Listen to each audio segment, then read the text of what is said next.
live and local with coverage you can count on. This is WNEM TV5 News at 5. They are accused in connection with the death of their own 6-year-old little boy. And tonight, that Saginaw County couple gets their day in court. Good evening. Thanks for looking in. I'm Sam Merrill. And I'm Katie O'Mara. Tonight, a twist in the gruesome case of alleged child abuse. One parent has turned on the other. WNEM TV5's Faith Gantner joins us from the Saginaw County Courthouse with the latest developments. Faith.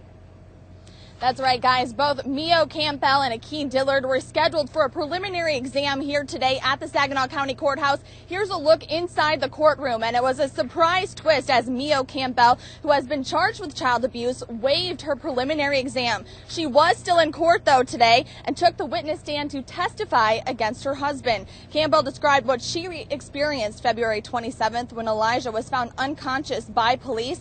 Campbell says it was Akeem who burned Elijah with hot water and beat him with a belt. She said she was afraid to stand up to Akeem because he intimidated her. Campbell also says how her husband hit Elijah and their other children several times in the past. We argue all the time about him hitting the kids. He knows I don't approve of it. I don't like it.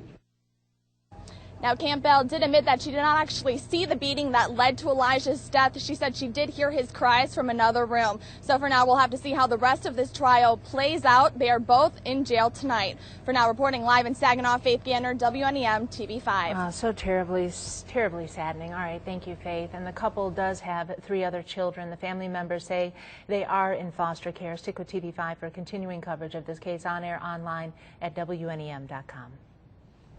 We have some breaking news right now from the Orlando area. A vehicle has crashed into a daycare. At least a dozen people are hurt, most of them obviously children. The highway patrol down there reports that some of the victims are right now in very serious condition. And police say a silver or grayish Dodge Durango crashed into the vehicle that then struck the building and then took off. All right, good day to sit back, relax, take in some baseball. That's the Dial Diamond, of course, where the Loons are just an hour or so away from first pitch against the Cedar Rapids Colonels. And tonight, Mother Nature is once again on their side. Meteorologist Lauren Farncrew continuing her streak of beautiful days. Yes. Every time you fill in for Doug. Right. I just bring the sunshine, right? I think there's a connection. I think there's a connection. I'll toot my own horn there. Yeah. All right. Well, we have just a great evening in store for you. Plenty of sunshine for most of you today. Just a few high clouds this afternoon, but we are dry. So this is a look at your first Warm 5 pinpoint Doppler radar at MBS in 3D. Of course, it is a fantastic evening to be outside with temperatures in the mid-50s right now. Out and about in the Flint area, again, a great evening to be outdoors. Along I-69, 475, and 75, we have the dry roads. And then a little farther up 75 from Standish and into West Branch again. It is just very comfortable for an April evening. Check out these temperatures. We're in the mid-50s, 56 in the Tri-Cities and Flint, 56 in Caro, right at 50 degrees in Houghton Lake, and 57 for those of you in Oscoda. A breeze at times today, wind between 10 and 15 miles per hour for most of you. We'll see winds actually increasing as we go into tomorrow, so do expect rather breezy conditions for your Thursday. So here's a look at your forecast for the Loons game. Again, it's going to be a great evening. Temperatures in the mid-50s. Again, a little breezy at times with winds up to 15 miles per hour, but we do have some sunshine for now. Just a few clouds are expected. So for your weather headlines, temperatures aren't going to drop much for tonight. We do have some rain moving in for tomorrow, so that's ending our sunny streak. I'll take a look at that coming up in your first Warm 5 hour-by-hour forecast.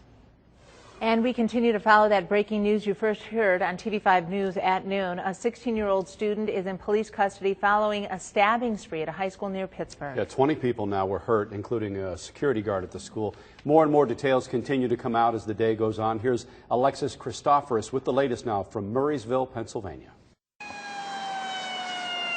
Police are trying to figure out why a student went on a stabbing rampage at a high school in Murraysville, Pennsylvania. The juvenile went down the hallway and was flashing 2 knives around and injured the people.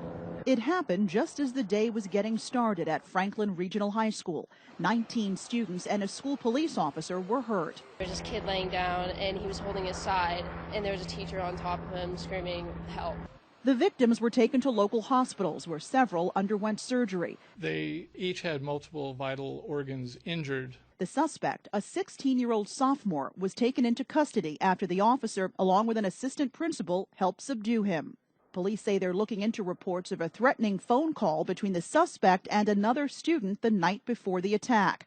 Parents rushed to the school when they got word of the stabbings. It's just panic right away. Your stomach just drops. Students were taken to another school where they were slowly reunited with their parents.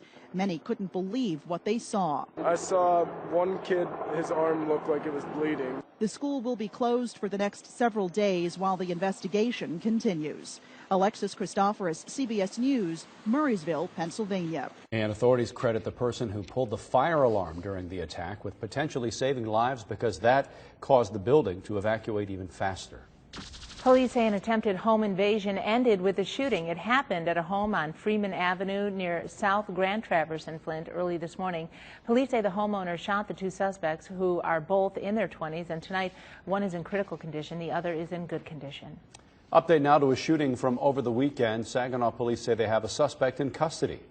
30-year-old Marquavis Curry was arrested during a traffic stop in Clinton County. He apparently was on his way to Lansing. He's accused of shooting a man in a house on South Mason on Sunday. The victim remains hospitalized, still in serious condition. Curry faces 7 charges, including assault with intent to murder. And investigators are working to identify the person found dead inside a house after a house fire. It happened on South Hoover near Jefferson, and this is in Clare County's Arthur Township. The Sheriff's Department up there says they were the first to respond around 6:30 Saturday night. The cause of the fire is under investigation. We have warned you about it for days, and now a major traffic alert is happening. Construction crews started blocking off and tearing apart a section of M13 today. The newest member of our TV5 family, Ben Bowman, is in Bay County with a look at how it will impact your travels. You've heard about it for days, and now here it is. Work resumed today for MDOT crews working on the bridge over Johnson Creek, and that's causing lots of delays. The project was on hold due to extreme winter weather. Jim Lewis manages the sales team at Dean Arbor Car Dealership near the lane closures. It seems like this has been going on for close to a year anyhow, so just put up with the inconvenience and shouldn't be too long. Today, construction workers continued working on the bridge. Meanwhile, drivers who approached M13 in Newman saw that sign behind me and had to detour. MDOT spokeswoman Anita Richardson says that the detour will add about 2 to 3 minutes to most drivers' routes. Meanwhile, truckers can expect to add about 6 minutes to their commute. But Lewis doesn't seem to mind the extra traffic. We've had a couple people stop through the lot asking what's going on and had to turn around, and they're not familiar with the area, so a little different for them. So for now, expect some delays along M13 in Bay County, but some say it's a small price to pay for smoother roads. Ben Bowman, WNEM TV5. And construction is expected to wrap up in 1 week.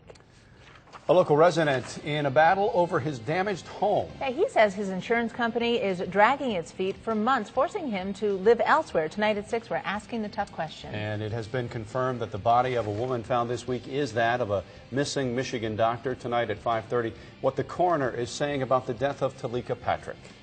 A nationwide bank is vanishing from 3 local counties. Find out who's taking over several Bank of America branches and what it means for account holders. Local county sheriff's department is getting a new way to stop criminals on the run. We're going to show you how next.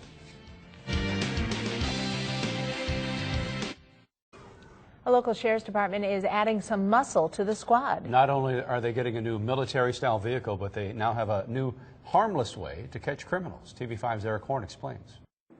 When we have a need for a particularly vehicle like this, there's nothing else that can take its place. This is the Saginaw County Sheriff's Department's newest vehicle. It's a retired military MRAP, which stands for Mine Resistant Ambush Protected. The undersheriff says this is not an offensive vehicle, but a defensive one. If an officer is down in a location where we have to basically make a mobile protection for him, we can actually drive up. This vehicle would take the hits while the medical staff would come out of the back of it, all protected, and then rescue the officer and move him away. But the vehicle isn't the only new tool in the department's arsenal. Sheriff William Fetterspield says his department also owns a non-lethal tool, the net gun. It's kind of like technology that you would read about as a kid. You know, you watch Spider-Man or something. and it's unique that way. The net gun looks like an ordinary flashlight when assembled, but when deployed, that's another thing. The sheriff and the undersheriff say that these are just the latest tools that their department has acquired in order to make sure deputies stay safe while performing their job. But the undersheriff also said that this vehicle is not just a police vehicle, it's a community vehicle. We may never have the need for it, but if a need arises throughout not only our county, but surrounding counties throughout the state, if a need arises that they need a vehicle of this type and capability, we're there. The sheriff's office is there to be prepared. In Saginaw, Eric Horn, WNEM TV5. The sheriff says that the MRAP vehicle was donated by the military at no cost to the county. The other non-lethal tools were paid for by drug forfeiture monies. Again, no cost to the taxpayers. A sad ending to a beautiful friendship. The girl who made national headlines after befriending MSU's Adrian Payne has died. Tonight at 5:30, a look at the impact young Lacey Holsworth had on lives across the country. And still ahead at 5, it was a sight to see at a shopping mall, a woman wrestling a security guard, but wait until you find out how she ended up topless. That's coming up. Plus, this is Severe Weather Week, and today we are going to test out Saginaw County's emergency alert systems. We'll have more coming on up. Well, we survived Michigan's worst winter in decades, but now we're headed straight into severe weather season. that's right. From tornadoes to thunderstorms, you're going to want to know when something is headed our way. And tonight, one local county will test its emergency sirens. WNEM TV5's Andrew Keller joined us live from Saginaw County with more. Andrew. Yeah, Governor Snyder has declared this week severe weather week. And of course, as you just said, spring is just around the corner. Maybe we got a little bit of a taste of it today. And with that spring weather, we're going to have some unstable air heading our way, which can create some very unsafe issues. Now, of course, tonight at 6 o'clock, in just about 45 minutes, Saginaw County is going to test its emergency alert system to make sure everything's up and running. And joining us today is Tom McIntyre, the 911 director here in Saginaw County. Tom, what's the importance of going through and testing everything out? Well, we do it usually on the first Wednesday of the month at noon, but we want to once a year, because it is Severe Weather Awareness Week, to do that at 6 o'clock tonight. We want to get people's attention to the fact that we have other ever-changing weather conditions, and then we know that from this winter, and we know that we now need to get our minds thinking about the spring and the summer, because we will have a lot of it's coming, folks. It's changing. I really believe it's going to be spring and summer, and we are going to have weather situations that we need to be aware of. We want parents to know that if you're at home and your kids are at home, you should be able to know what's going on and make your kids aware of this and whatever. So we're testing the system today so that people are a little bit different with it, hoping people would register so we can notify them also if they need to be it, and we just want to make sure that people are prepared. Excellent, Tom. Thank you very much for joining us. And of course, at 6 o'clock, I have the ultimate luxury of setting these alarms off. We're going to have more details on this coming up in the next hour or so. And of course, when you hear those alarms, just think about this finger pushing that special button. For now, live and local in the Saginaw County Dispatch, I'm Andrew Keller. Can we get an extreme close-up of that finger? I mean, pretty powerful. We might. It might be pen stained. All right, Andrew, thank you very much. And we want to remind you to sign up for weather alerts at WNEM.com. And you can get severe weather updates and breaking news straight to your phone. Luckily, we shouldn't have to send out any severe weather alerts today. Meteorologist Lauren Farnkrug. Oh, the sun was so nice to see. Oh, so beautiful outside, really warming things up, and it felt so comfortable outside for an April morning or April day. So let's go ahead and get you to your first Warn 5 pinpoint Doppler radar at MBS in 3D. It was dry today. Most of you saw some sunshine with a few high clouds for the afternoon hours, but blue skies for a lot of you from the Tri-Cities, Genesee County, and into the Thumb as well. If you're anywhere near US 127 between Alma and Mount Pleasant, you've had dry conditions all day today. A few showers you can see just on the west side of the state. Most of those are not hitting the ground. So for tonight, we're looking at some dry weather, but we do have some rain to talk about for Thursday. I'll time that out in just a moment, but first I want to give you a live look outside over Saginaw, where again, a lot of sunshine, blue skies, and temperatures in the mid-50s. Now this is a couple of degrees above the average for this time of the year, which is right around 53 degrees. Wind is out of the southwest, 16 miles per hour, so it has been a bit breezy today. we're going to stay fairly breezy for tonight and especially for your Thursday. It is 56 degrees currently along I-75 and US 23, so certainly very comfortable for us this evening. 56 in Caro, 53 if you're in Bad Axe. A little bit cooler, 50 degrees at Houghton Lake, but still very close or even just above the seasonal average. But again, it's been a little bit breezy for us today. Winds mainly out of the south and west, 13 miles per hour in Caro. You're just at 8 miles per hour in Port Hope. We're going to stay between about 10 and 15 miles per hour for most of tonight. But tomorrow, you'll notice the wind will be picking up to be between 10 and 20 miles per hour. And we're talking gusts up to 30 miles per hour. So it will be a breezy day. We also have some rain on the way. This is your First Warn 5 Sky Tracker. Again, just a few high clouds for the afternoon hours, but most of you seeing the blue skies. Again, mentioned a couple of showers just on the west side of our state, but again, we're not expecting any of those for tonight. What we are watching, our next weather maker will be out to our north and west. We have a cold front. You can see a couple of showers just behind that front. So this front will push through as we go through our Thursday. It's going to bring a line of showers through mainly from mid-morning and into the evening hours. So I'll go ahead and show you that with your First Warn 5 hour by hour forecast. 8 o'clock tonight, we'll see a few clouds starting to stream in. So for the overnight hours, here's 2 a.m., we'll see partly cloudy skies. And again, we'll stay dry for tonight. 8 o'clock tomorrow morning, most of you will be dry. We'll see a mix of sun and clouds, but notice the rain just out to our north and west. So if you live in our north or west counties, you will start to see this rain a little earlier, right around the mid to late morning hours. There's 11 a.m. We'll go ahead and fast forward this to 2 p.m. Notice that line starts to sink down to the south and east around the Tri-Cities area. You'll be seeing the rain, and then it will continue its southeastward track through the evening hours. So for your drive home, if you're going on I-69, you'll likely be seeing some wet weather. This will push out through the rest of the evening hours, and we'll even see some clearings. So we'll be set up to see a very quiet Thursday night with partly cloudy skies. Again, all that rain is pushing out to the east.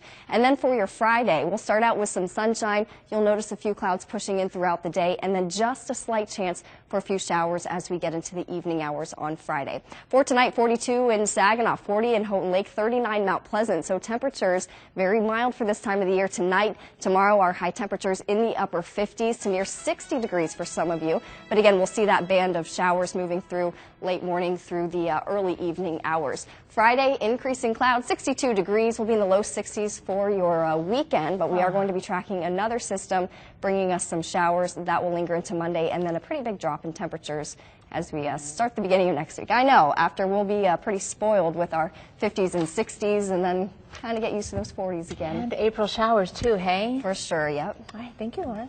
More local news now. Bank of America branches in Saginaw Bay and Midland counties are going away. Huntington Bank announcing today they are acquiring 11 of those branches here in Michigan. 3 of them are in Saginaw. There's one in Midland, one in Bay City, and one in Alma. Huntington tells us that current Bank of America account holders will likely be transitioned over to them. But if you have a loan with the B of A, that will probably stay with them. No word yet on when the transition will actually happen. And we will soon know what's in store for the old Chevy in the Hole site. The City of Flint and Genesee County Land Bank will present their design plan and talk about funding for the project this week. If you're interested, the meeting is open to the public tomorrow from 5:30 to 7 p.m. It will be at the Genesee County Community Action Resource Department on North Saginaw Street. A cold case murder has come to an end. How the suspect is at long last giving a local family the answers they've waited years to hear. That's tonight at 6. And a college basketball player makes an announcement that is the first of its kind, while UMass player Derek Gordon is making national headlines. Oscar Pistorius once again hammered by the prosecution today what he had to say about the gruesome photos from the crime scene of his girlfriend's death. Next. For the third day, Oscar Pistorius testified in his own defense and took on a tough cross-examination from the prosecution. The South African Olympian shot and killed his girlfriend, Reva Steenkamp, on Valentine's Day last year. He says he mistook her for an intruder. Prosecutors showed Pistorius graphic images of Steenkamp's head wounds, and he testified about that off camera. I've taken responsibility, but I will not look at a picture where I'm tormented by what I saw and felt that night. As I picked Reva up, my fingers touched her head. I remember. I don't have to look at a picture. I was there. Pistorius could get life behind bars if he's convicted. In your nation, a major announcement from a college basketball player today. University of Massachusetts guard Derek Gordon says he is gay. The sophomore made the announcement on ESPN before the first openly gay player in Division I men's basketball. Gordon says that he was inspired by NBA player Jason Collins and NFL prospect Michael Sam, who both came out of the closet within the past year.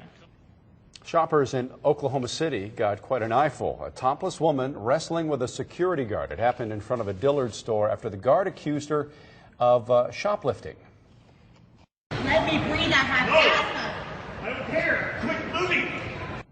Wow, as you can imagine, several people started pulling out their cell phones to capture the fight on camera. The woman did have clothes on at first, but finagled her way out of them while trying to get away. She now sits in a county jail. She told police that she blames her shoplifting on a drug problem and a mental condition. She will end up suing and winning. I'll tell you that right now. The news at 5:30 is next on TV5. And here's Carrie with a look at the stories we're working on. Hi, Carrie. Well, hi, Sam and Katie. Coming up all new on TV5 News at 5:30. More trouble.